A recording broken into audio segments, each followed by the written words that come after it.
По затворањето на групата јавна соба на социјалната мрежа Телеграм се појави нова, со исто име и иста цел, на неа повторно експлицитни фотографии. Од МВР за Алсат вела дека против вчера приведените 4 лица ќе бидат поднесени кривични пријави. Полицијата уште го бара креаторот на групите, како и оние кои споделувале недолични фотографии со сексистички повици.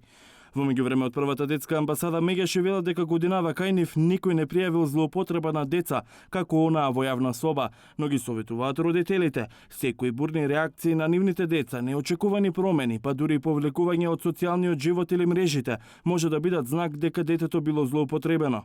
Важно е возрастниот да му даде прилика на детето да поразговара за тоа, да го сподели тоа чувство, па дури да го образува, да ги препознае што е насилство. Од Мегеше советуваат да се внимава и со фотографиите од плажа. Имено, значи тоа е лична фотографија. Порано, пред постоењето на социјалните мрежи, имавме албуми кои што беа лична собственост, кои што ги покажувавме на ограничен број луѓе. Платформата за родова еднаквост бара темелно да се расчисти случајот јавна соба.